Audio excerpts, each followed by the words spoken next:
Thanks everyone for joining. I'm Michael Daniel. I'm President and CEO of the Cyber Threat Alliance and a member of the IST Ransomware Task Force, one of the co-chairs. And I am very happy to be having this discussion today to talk about ransomware and specifically the issues around whether or not to pay ransoms. We've got a great panel assembled here today, and I will let each one of the panelists introduce themselves briefly, and then we'll dive right in. Jen, why don't we start with you? Sure. Thanks, Michael, and thanks to IST for including me. I'm Jen Ellis. I'm the VP of Community and Public Affairs at Rapid7, and I co-chaired the Ransomware Task Force, specifically focused on preparation. Excellent. Josephine? Hi, I'm Josephine Wolff. I'm an Associate Professor of Cybersecurity Policy at the Fletcher School at Tufts University. And Ari? I'm Ari Schwartz. I'm Managing Director of Cybersecurity Services at Venable, and I also lead the Cybersecurity Coalition. Great. Well, I think the place that I wanted to start is that why is ransomware such a problem today? Now, of course, ransomware is not, in fact, actually new.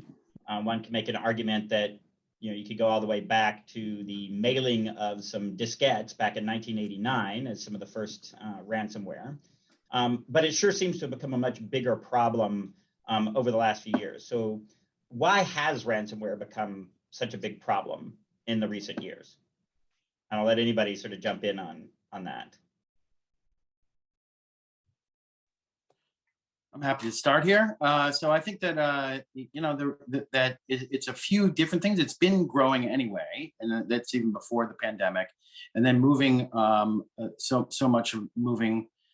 many services, et cetera, moving on to distance platforms and work from home platforms,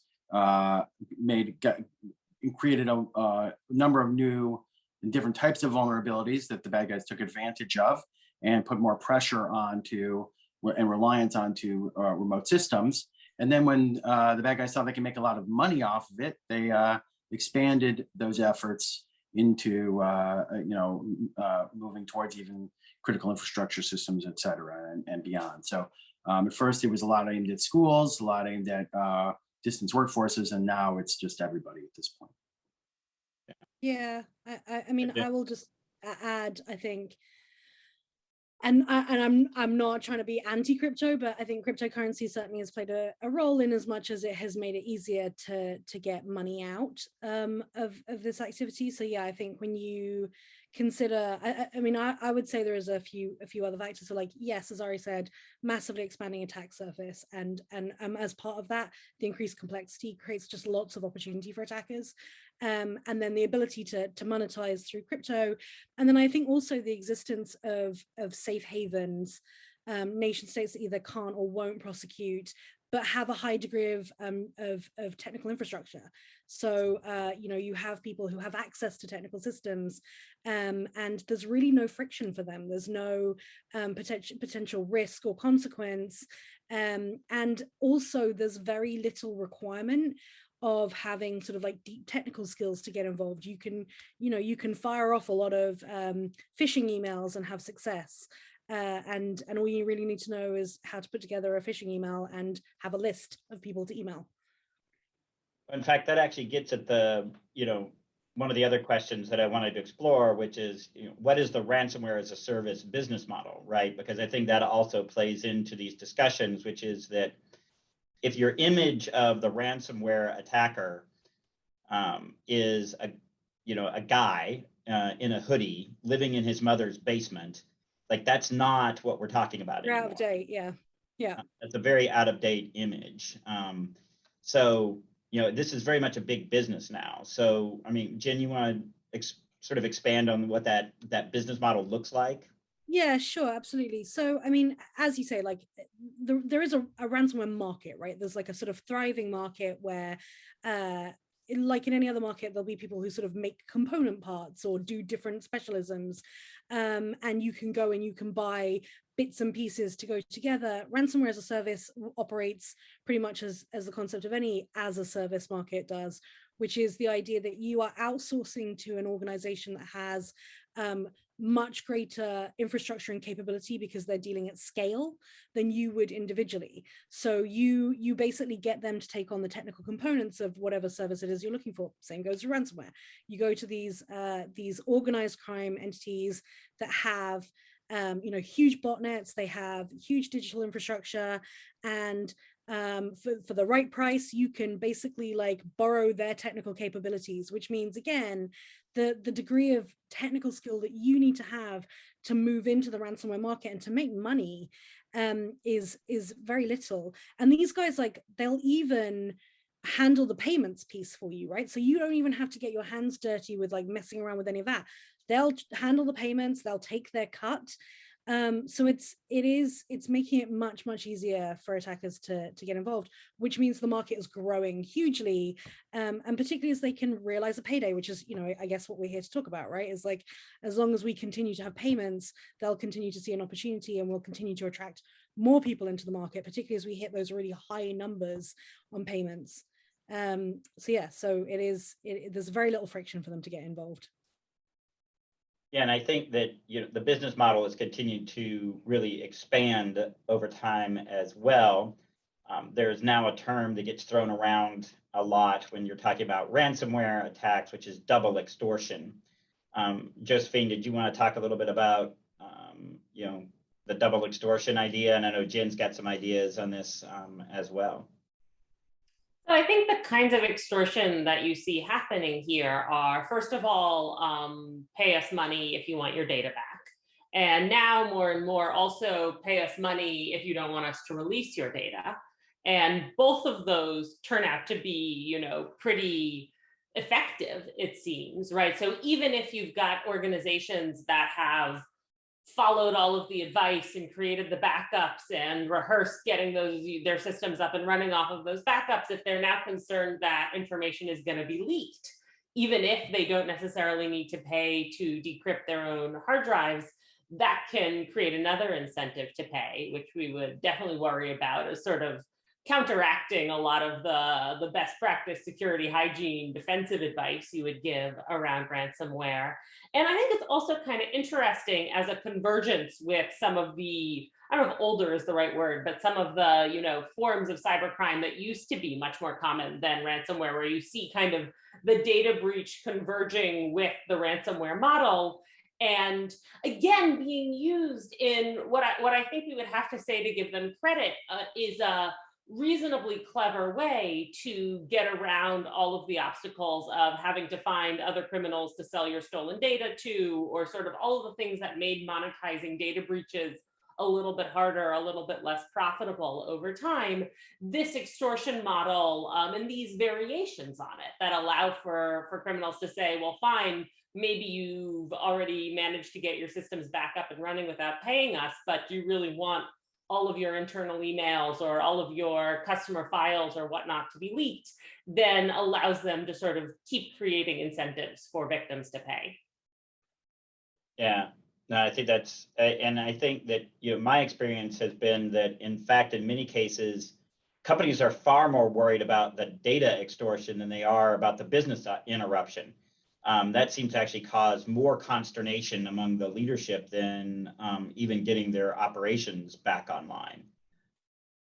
Clearly, when a company gets hit with ransomware, I mean, if it chooses to pay the ransom, that's a cost. But there are other costs associated with these types of attacks, regardless of whether or not you pay the ransom even. Ari, maybe we could start with you, but all of you talk about what are some of the hidden costs, if you will, that people don't often think about that would go into responding to a ransomware attack. Well, I think, there are several of them. I mean, one of them is, aside from the business loss, time loss, as you said, that I think people feel as though even when they pay, that they might be able to decrypt very quickly. There's still a time lag even from the payment on that side, especially if you're talking about a large enterprise and everything is encrypted. Even if you get the key, there's still some time lag there, and so there's money lost from that side as well. I think there is also questions about just if you pay setting up the crypto side, and most companies don't have crypto lockers, haven't really put the thought into that side of it, the legal costs that they might have in coming up with that, and in the payments, that side of it, working with the insurance company and figuring out who they need to work with and how they need to be able to work out some of those issues. There's costs associated with that. And then, if you choose to fight, there are a whole lot of hidden costs, right? I mean, because you don't know what you're going to find. You don't know how far down the problem goes. And I think that's a lot of the reason that, we'll get to this a little bit later, but that's a lot of the reason that people like to pay, because there's a little more certainty in paying than there is in fighting, although even paying doesn't have all the certainty. Yeah. Yeah. Go ahead, just to build on that. So to give you an example, and this is a pretty extreme example, not all ransom attacks will fit into this model, but when HSE, the Irish Health Service, was attacked, they were actually given the decryption keys 4 days after the attack. And despite an initial outlay of $120 million to recover, they then came out with a statement saying that they estimated it was going to cost an additional $600 million to get to full recovery and take months. And obviously, as I say, they're an extreme case because the delay, the degree of scale that they're dealing with and the complexity that they're dealing with. But, a lot of organizations have a lot of scale and a lot of complexity. Those numbers are astonishingly high. And you mentioned yourself, you said a lot of companies are in some ways more worried about the data loss piece than they are about the disruption. I mean, I will say, I think it definitely depends on your business. But a part of that is often, as Ari mentioned, because of the regulatory considerations. If you are a healthcare provider, then closing your doors and turning people away is a very bad thing, and you definitely don't want to do it. But you're also under a huge regulatory burden around how you're protecting PHI, and you have to really think about what the implications will be if that data has been accessed. So there are hidden sort of factors there for sure. Yeah.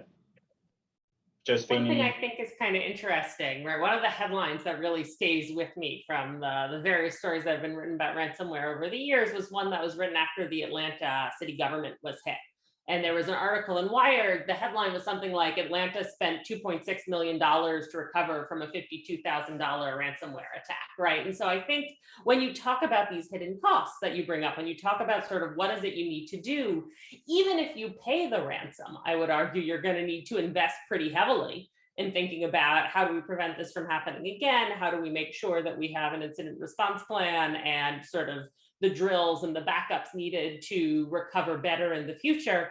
And I think that people often look at those ransom figures and say well, and by people, I include insurance companies and victims, and say, oh, 52,000, that doesn't seem so steep if the alternative is $150 million. And I think that's a very profoundly short-sighted way of thinking about this, is saying, if we do this, then we don't have to invest in all of the other security stuff that would mean we might be able to do a better job protecting ourselves in the future. Yeah, and I think that's an important point, because the truth is that, many times, even if you get the key, even if you pay and get the key, it doesn't work very well, or it works pretty slowly. And yep. Yeah. Or, you still end up having to deal with the regulatory, burdens. You still end up having to deal with the legal costs. So to some extent, you're right, Josephine. I think, sort of saying, well, it's the ransom versus all this other stuff. That's not quite right, because even in many cases, a lot of those costs are going to occur regardless of whether or not you pay the ransom. And so I think it makes it, it makes it a very complex situation. And I think that's actually gets to sort of one of the key questions, why might a business decide to pay a ransom? And, Ari, we could start with you on sort of walking through the decision process that might happen. Well, I like to think about this, and I've had this discussion with Jen before, but I'm afraid to say this in front of Josephine since she's an actual professor. And I'm going to play one, which is, I mean, I think that there's like when people go in and they don't have any background in this and they haven't actually walked through a ransomware case before, they either come at it like a Kantian or a rationalist, right? So either you say, why would anyone ever pay? That just brings down all of society to pay for one person to pay, right? Or they say, why would anyone not pay, right? Like obviously, if we just give them the money, then we'll get the key back and we'll be done with it, and that'll be it, right? And neither of those is totally accurate, but there is some truth to both of them as well. So I think that that's really, and on the payment side, you do need to come at it like a rationalist, right? So I do think if you're an individual company here, especially you're a public company and you have shareholders and you have a right to, think about fiscal responsibility for the company, you've got to come in and say, and look at all the things we've already been discussing and say, and there are a lot of cases where payment is going to be your best route, where you end up with a situation where you have a little bit better, or a better sense, even though it's still, it's only possibly going to mean that it's going to be quicker to recover. And it's only possible that you have some more control over the certainty of costs. The insurance company might be pushing you to pay, right, as well. That might make a difference in terms of how you go about making your decision. That threat of data loss, right, of totally losing the data, almost for certain on the other side of it, like you're so deep into the problem and the experts say it's unlikely you're going to get data back, and the threat that it's going to be exposed, that data is going to be exposed as well. I think those things all come into play in terms of making the decision on that side. Now, obviously, you do have to weigh the other side of, well, even if we get the key, this might it may take a really long time. Yeah, it might we're still going to have to patch holes down the road. We still don't have a lot of certainty in the costs. You have to weigh those things against it. But there's a lot of times, and I've been parts of these and with some of our clients, right, where payment is you're doing a rational measurement, payment's the way to go right now.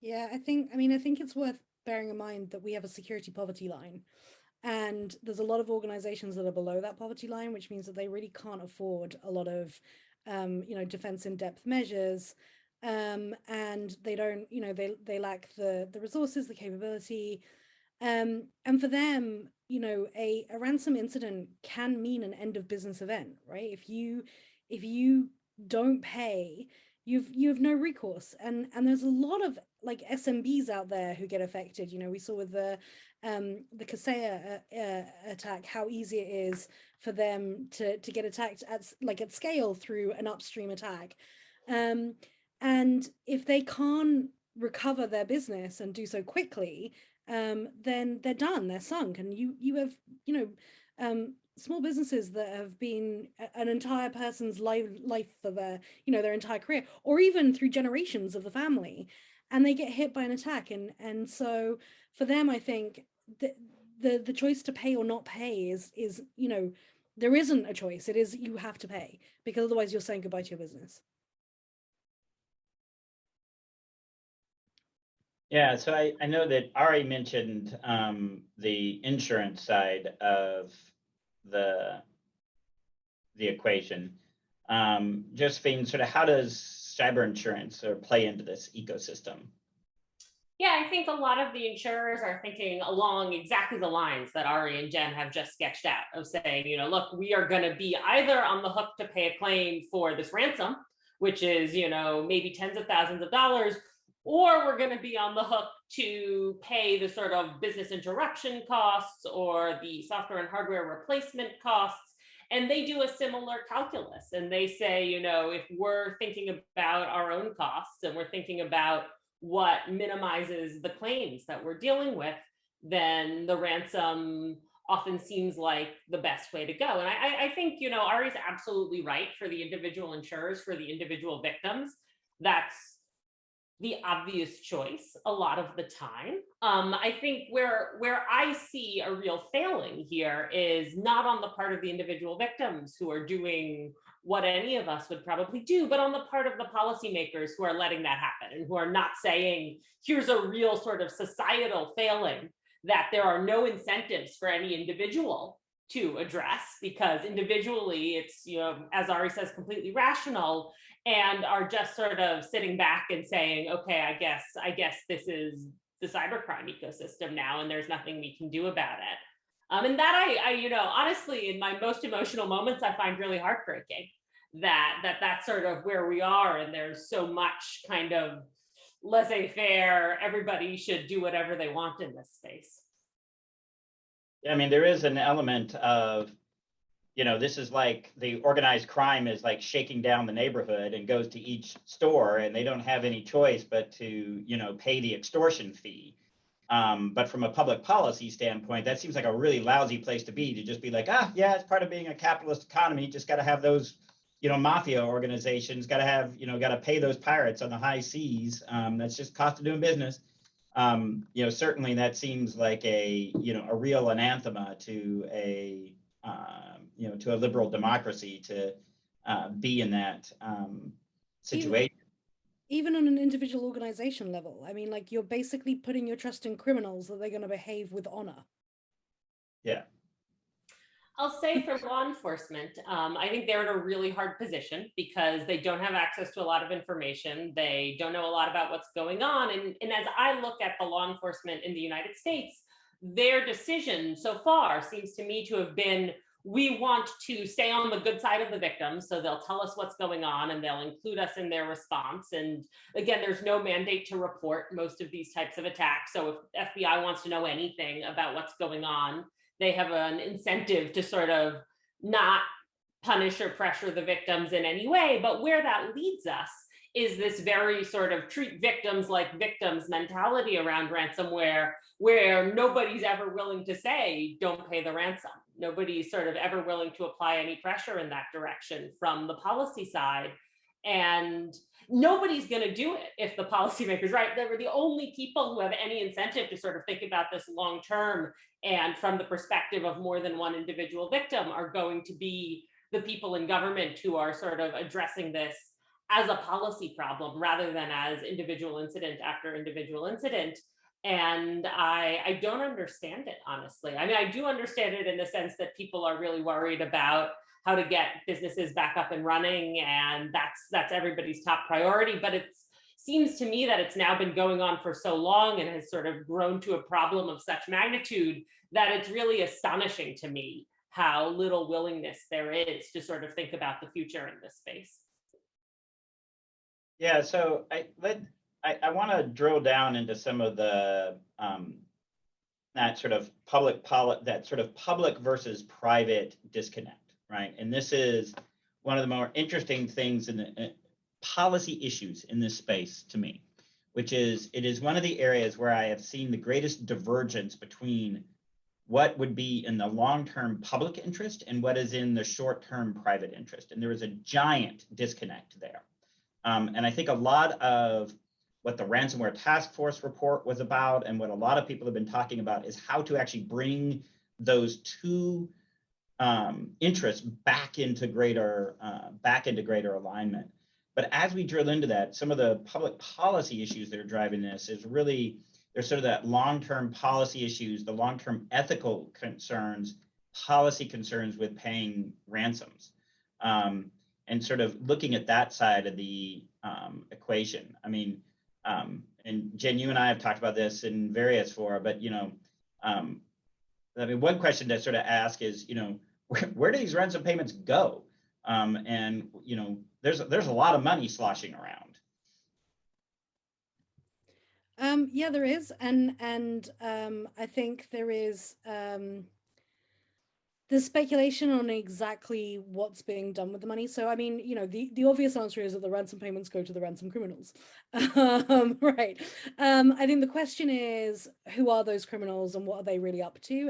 And the good thing is that we're starting to see companies coming out who are really sort of tracking that information. So, you know, you've got the sort of Chainalysis and Elliptics of the world who are sort of tracking wallets. I guess you could make a case, though, that a criminal's a goal is to not be trackable. That's kind of why they're using cryptocurrency. And so the question is, like, how full a picture do we really have of what's going on there? There's been speculation around, you know, when we talk about organized criminal groups, and we you know, we are told, we have information that these attacks are being mounted by organized crime groups.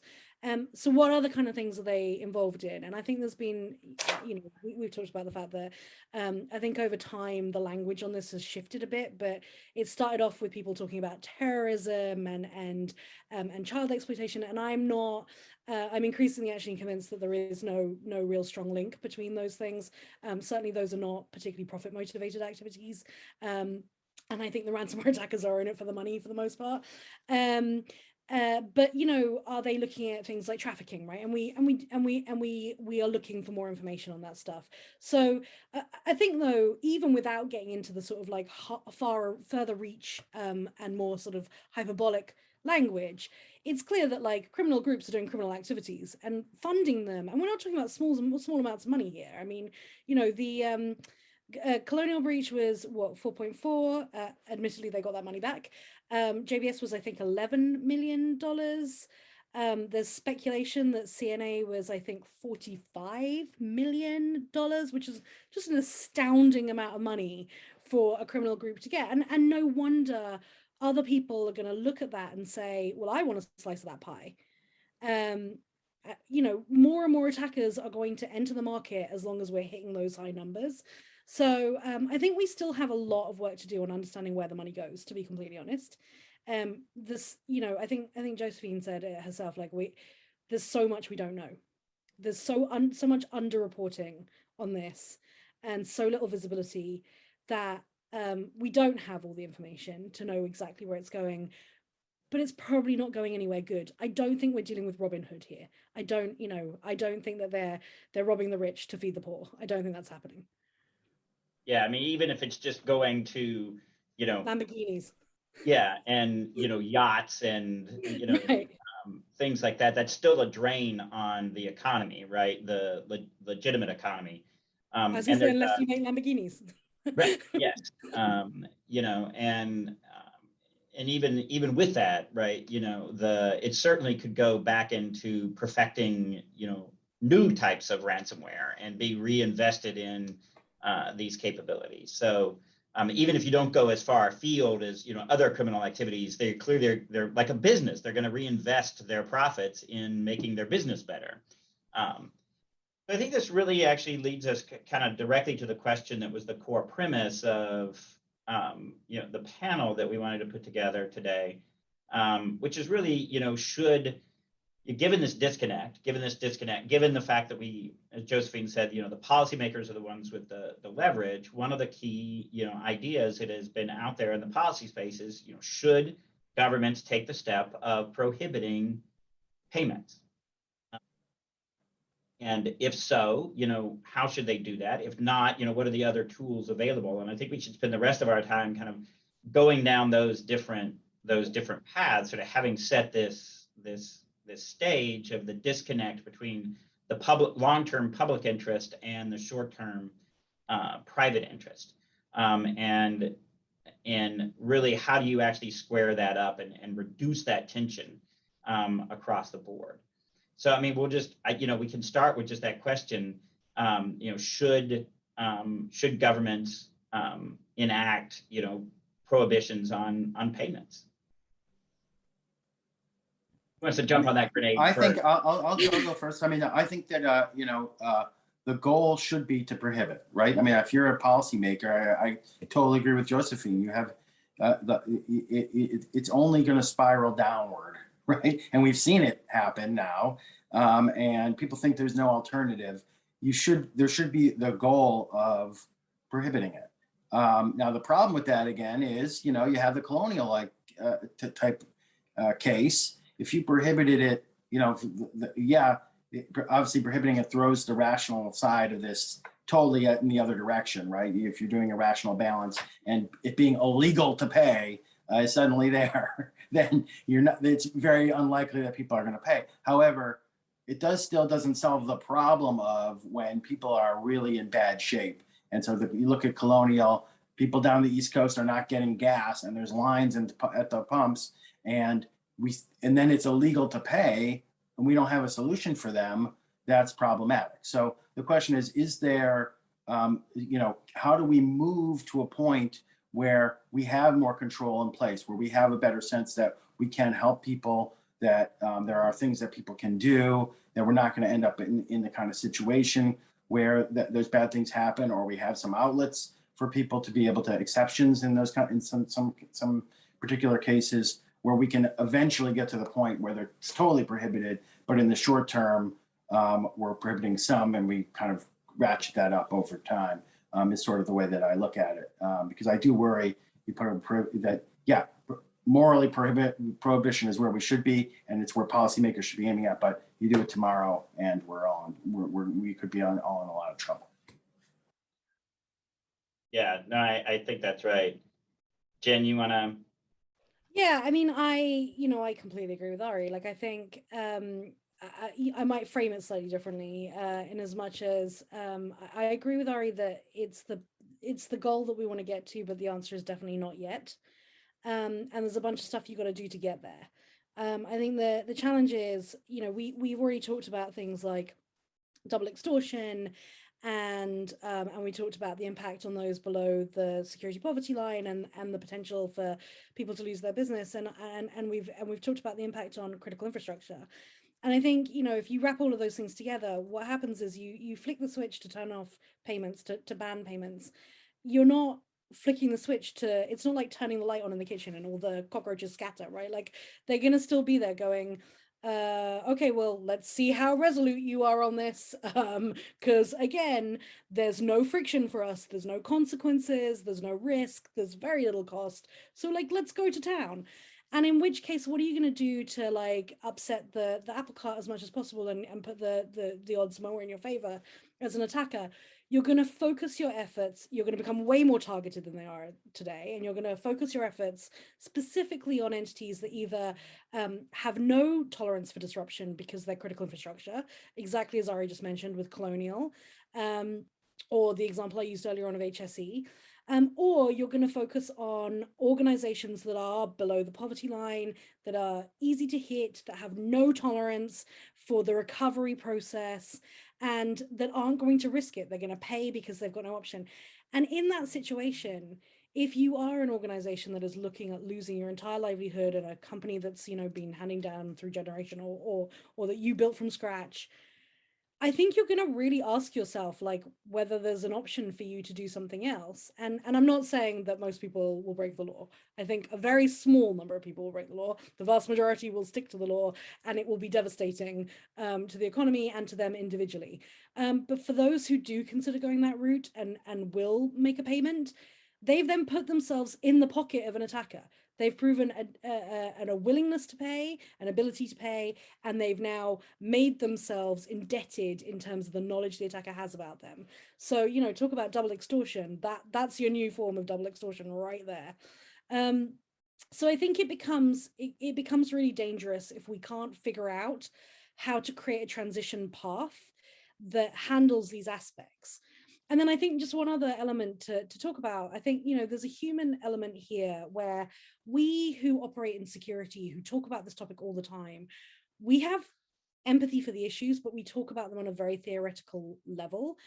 And we don't necessarily feel the pain of impact in the same way that those who are on the front end of dealing with it do. So my example is when the HSE attack happened, I was contacted by a parent whose child was waiting for cancer treatment in Ireland, and the hospitals were closed.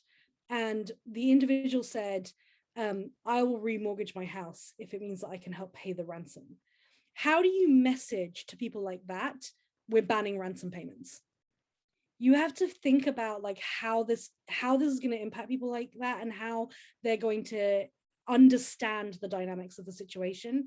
And so I do think that, like, not only do we have to like figure out the transition path, but we also have to think about how to bring people with us on that journey and help them understand the dynamics in a much better way and communicate in a much more empathetic way, to be honest.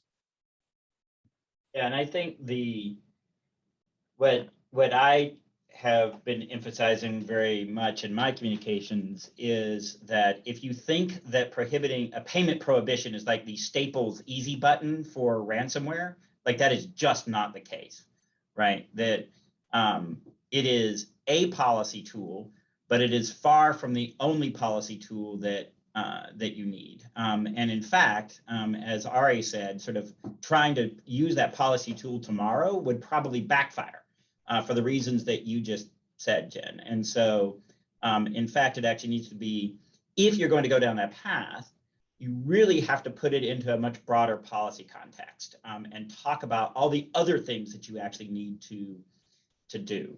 I mean, you know, even some of this gets into, I mean, it's kind of crazy. I mean, it gets into things like tax law, right? And what is, you know, an allowable expense. And I know, Josephine, that you've had some thoughts on that sort of space about, you know, what is a micro incentive for companies to look at. And do you want to talk about some of those issues around, you know, tax deduction and things like that? Sure. So I think, you know, profoundly philosophically and personality wise, I'm much less patient than all of the rest of you on this panel. And so I think you're all probably right that this would be a very, I mean, certainly you're right, this would be very complicated, this would be very messy, and this would create a lot of very devastating unintended consequences. I think where I differ from all of you is in feeling like we are moving towards the point where we will be able to do this, that we are making any progress. And I think from my perspective, if we said, look, we're going to flip a switch tomorrow, and I don't know exactly what that should look like. I think there are a few different models, and I think they're all kind of interesting, and they all have huge drawbacks. Then we would be in a position where we would have to figure out, okay, what are all of the ways that we are going to have to bring people along with us? What are all of the ways we're going to have to support victims? What are all of the requirements we're going to have to put in place so it's not unreasonable to say, you know, you were told you had to do X, Y, and Z, and you didn't do those things, and that's why we're in this position. I think my fear is if we don't sort of move in the direction of making at least the default a prohibition, right? Not necessarily every single payment ever under any circumstances absolutely forbidden, but not sort of a, you know, default, do whatever you want, you're the victim here, you can do no wrong kind of mentality. Then I think we just keep doing what we're doing, which is basically nothing. The only movement I have seen, honestly, from the policy side has been after a really devastating attack like Colonial Pipeline. And all of a sudden everyone says, oh my gosh, this seems like a big deal. Let's do some stuff around pipeline companies, which is fine. But to me, that suggests that we're not actually moving towards getting the pieces in place that Ari describes to be able to do this. Instead, we're just sort of reacting and then waiting for the next thing to hit. So you mentioned tax law. Sorry, I know I've been rambling. You mentioned sort of the tax incentives. I think one of the first steps, right, if we're not ready, as we don't seem to be, to say paying ransoms is illegal, or paying ransoms in most cases without express permission from law enforcement is illegal, then steps we could look at would be saying cyber insurers should not be covering these ransom payments. These should not be tax deductible. These should be as expensive as possible. If you are going to make this decision, this should not be something you do lightly as sort of the cost of doing business. And I think the flip side to what Jen was talking about, where there are some very sort of devastating personal human stories, is there are also some really sort of routinized stories of, oh yeah, ransomware, we've got an insurance policy for that, let's call them up, okay, great, they say pay, right? And that's not what I want it to feel like. I want it to feel like, you know, a child's life is on the line, and that's why we're doing this. And so I think that sort of going after some of the ways in which these are allowed to be exempt, or not exempted, but allowed to be deducted from tax filings, or going after some of the ways that these costs are cushioned, might be a start towards saying this is not illegal, but it's at the very least going to be expensive. It's at the very least not something you should do lightly as a kind of cheap and easy way off.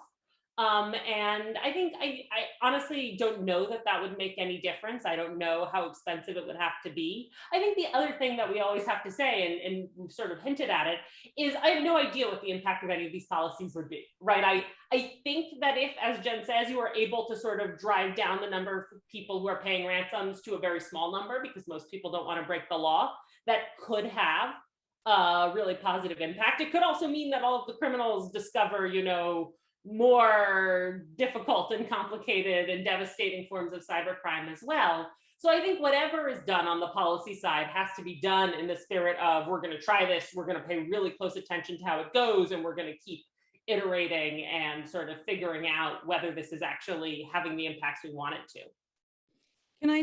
Can I just jump in? Because one, I love the degree of energy and urgency that you speak about this, and I think to an extent maybe we've lost that a little bit because we've talked about it so much, but I actually completely agree with you. I don't think we're getting closer. I think we're just as far away today as we were before the colonial attack, in terms of being able to set a timeline. And I do agree that the only way to get there is to put a stake in the ground. We have to do it, but it has to be the right stake to go into the ground. And I also agree that it's nuts that we have tax incentives on ransoms at the moment. Makes no sense to me whatsoever that is a thing. So just I guess I wanted to plus one on pretty much everything.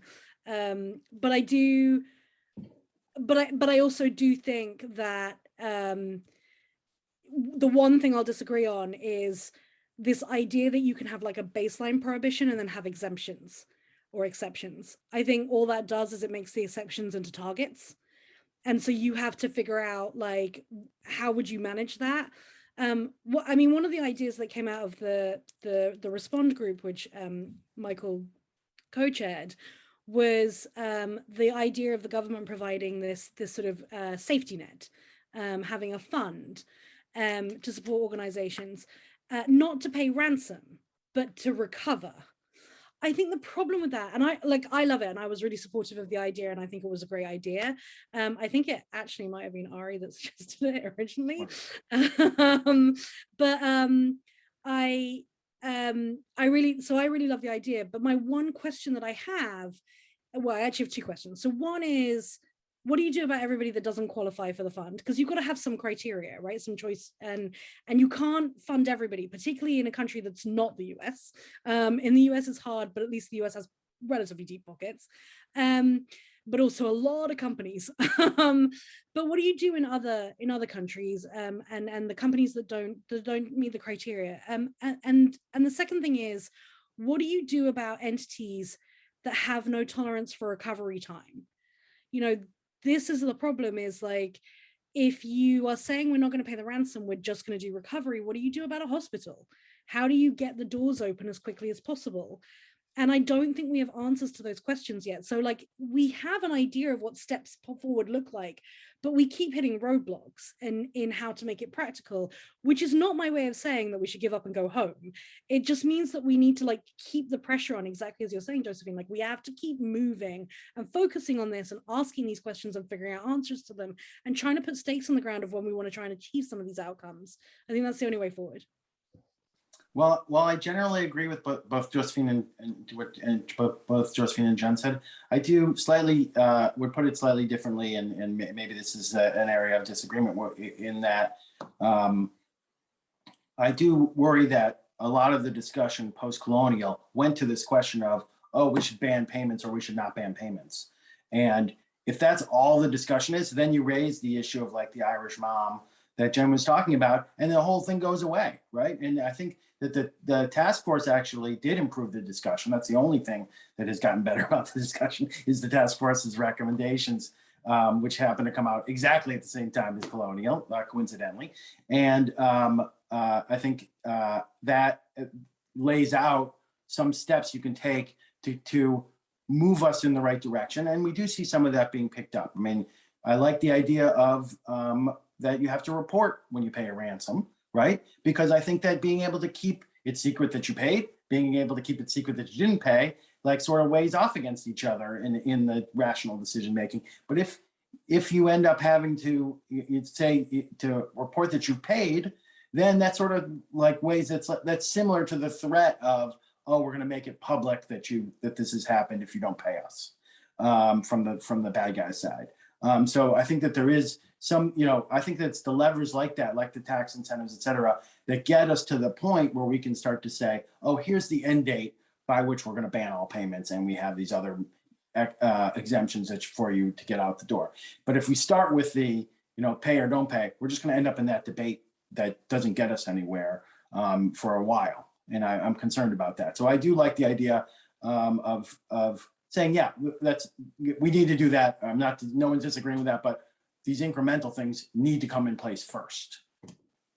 I think that's fair. I definitely agree with you and with Michael and with Jen. This is not the only policy tool. I do think it's an important one. I do think it's sort of a lot more than just saying you have to report, which I would be in favor of. I wish we had mandatory reporting for ransomware. I don't think that gets us anywhere further than sort of knowing a little bit more about the problem. The one other thing I want to say about Colonial Pipeline, because you sort of raise it as this interesting example of, well, here's a really critical industry that you have to pay, you have to get moving again. I read the Colonial Pipeline story very differently, right? I read the Colonial Pipeline story. Here's a company that claims, at least, that their pipeline has not been affected at all by this ransomware, that they have just voluntarily shut it off because they're nervous, and then pays millions of dollars to their attackers as a sort of, excessive caution because they're worried it might, right? So when I hear sort of we've shut off the pipeline, we've done all this stuff, either I think they're lying and the ransomware did affect the pipeline and they're just trying to make it seem less serious, or they just paid a multi-million-dollar ransom out of an abundance of caution for no real reason. And that to me would be the advantage of trying to think about sort of some sorts of exceptions that are very narrow, because as Jen says, that just targets all of the attention on the pipeline companies or whoever else. But at least that also means we all have to target all our attention on protecting those critical infrastructure providers, which I think would be a good thing. And I would have liked somebody to look at that sort of at the moment, and I hope somebody did, and say, yeah, if we don't pay this ransom, there's going to be no gas that can go anywhere on the East Coast. I hope that was part of the calculus. When I listened to them talk about it, I'm not sure I really believe it was. Well, I think you're getting at another recommendation that came out of Michael's working group, right? Which is that organizations should have to conduct a lot more cost-benefit analysis before they make a choice to pay. I mean, one of the things that you uncovered, Michael, during this process that was really shocking to me was how few organizations go looking for the decryption keys before they make a choice to pay. And there are great tools like No More Ransom. For those who don't know, nomoreransom.org, please go and check it out. This is a collaboration between the private sector and law enforcement. There are 170 members, and they are working to provide decryption tools for free. They have 121 different decryption tools that address 151 different malware families, ransomware families. And they have saved an estimated $900 million in unpaid ransoms, right? And that number could be much higher if a lot more people knew about No More Ransom and went and checked it out first. There's no reason you shouldn't be doing stuff like that. I think the FBI also have decryption tools that they offer. So if this could be another reason to go talk to the FBI. So I think, there are a lot more steps that people could be taking.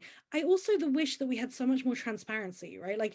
If we got, a couple of years ago, Colorado State got hit and they published their after action report, which was something that nobody had really done at this point. And it was a really it was a sort of groundbreaking thing. And I remember at the time just being completely blown away by the fact they had done it, that they had been this transparent and they were trying to help others in their space learn from their experience.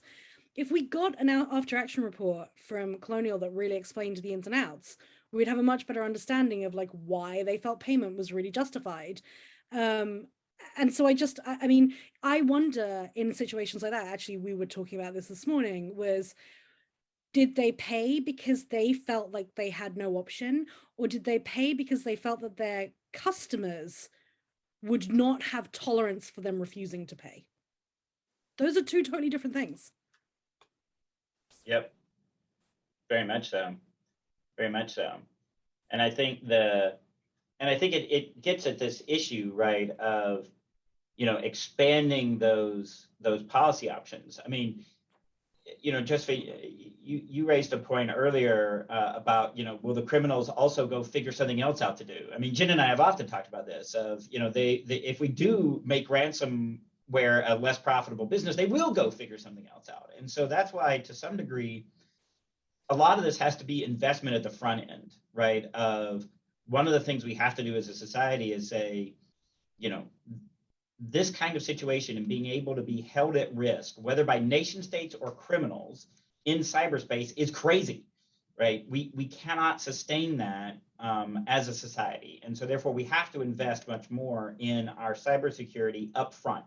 And that is everything from how you bake cybersecurity into products and services from the very beginning, all the way through to preparation on the individual company level. Right, because that's how you begin to address, the fine. So they move on to whatever the next form of cybercrime is. But the investments that we've made to deal with ransomware also address those, those types of crime as well. I know that we're coming up sort of on the, sort of towards the end of the discussion here, and I think, what I really want to take in the last few minutes here is sort of the, so what. And Josephine, I'll start with you. So what should we be doing to drive that policy process forward? From those of us that are, have been in government, we know that that a lot of times the ideas also come from the outside. But how is it that what should we be doing to make those steps to make it to deal with this ransomware problem more effectively? Okay, so I'm going to very briefly, because I only have 1 minute, offer 3 tiers, and I'm going to sort of give you the lightest touch. The no-brainers to my mind, even if you're afraid of any invasive regulation, which would be mandatory reporting. So we at least know what's going on out there and sort of have a slightly better picture of what it looks like. I would say next level up from that is some prohibitions around tax write-offs and insurance payment of ransoms, and saying we're not going to make it illegal, but we're going to make you sort of take that money out of your pocket and really feel the full force of that payment. And I would say the next level, one more thing, sorry, going back to tier 1 for a sec. I want to come back to No More Ransom because Jen brought that up. No More Ransom, which is an amazing project, has 0 partners from US law enforcement. Every single EU country law enforcement agency is partnered with them. Europol is a huge partner. The FBI does not partner with them, but the FBI also does not provide a lot of decryption assistance. Right, I think sort of a very low level thing we could do is get more involved in saying, look, you have other options. Here are some of the other options you need to explore before you pay. And then most extreme would be saying we're going to ban some subset of ransoms, or we're going to require some approval process, or, we haven't talked about this a lot today, but I'm going to throw it out there as well, we're going to look much more closely at the kind of regulations we're placing on cryptocurrency exchanges and who's buying them and where those payments are going. And I'll stop there. Jen? I mean, I agree with a lot of Josephine's, right? I agree that we need to look at the cryptocurrencies, not because cryptocurrency is inherently bad. In fact, the data suggests that cybercrime makes up for a very small proportion of it. Although again, I think the object of cybercriminals is to get away with it and not be trackable. But I think that we do have regulation that exists, and it's just not being applied very evenly, and that should be fixed. I would say the safe havens problem is something that needs a lot of attention. And, one thing that we have seen over the past couple of months that I think is a positive is that traditionally cybercrime gets treated as this niche computer problem, and it's not. It is one thing that ransomware highlights, that disruptive attacks highlight, is that this is a societal issue. They're at best a whole of business issue, but at worst they are a whole of society issue. And so you need a very senior government response. You need a cross-government response. You need people to recognize it's a societal problem, and we've seen that.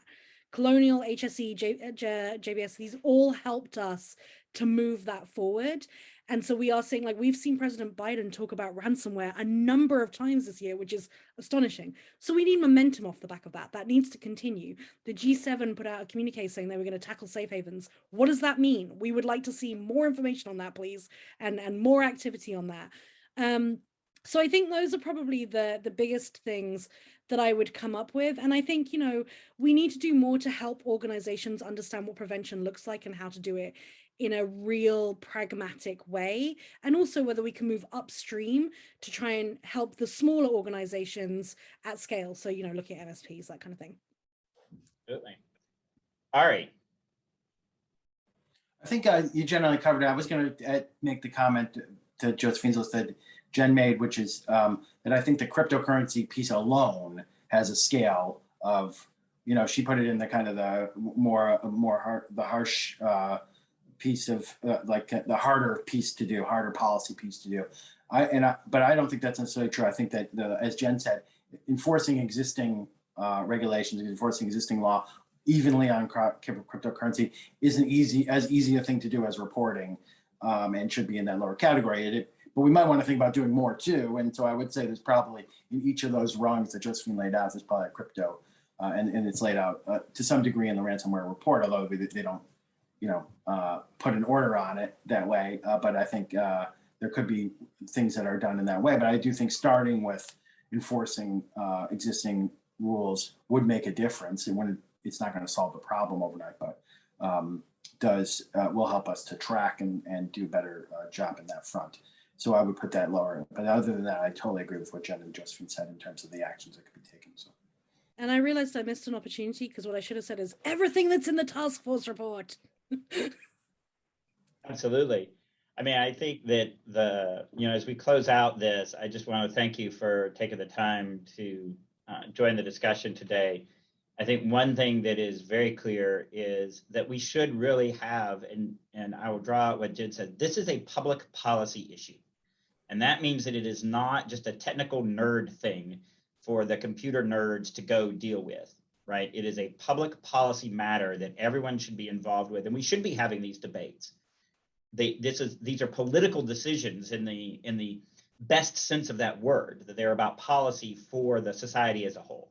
And so one thing I hope that our discussion has shown is that there's a lot of different aspects of this to be talked about and discussed and to move forward with. And so I think it's really important that we have these broader discussions and we wrestle with these problems and debate to find that path forward so that we can actually deal with this problem and move out of the situation where so many companies feel that they have no choice but to pay these ransoms. So, Josephine, Jen, Ari, thank you for joining the conversation today. It was a lot of fun, and I will, and I think from here we can close it out. So, thank you very much.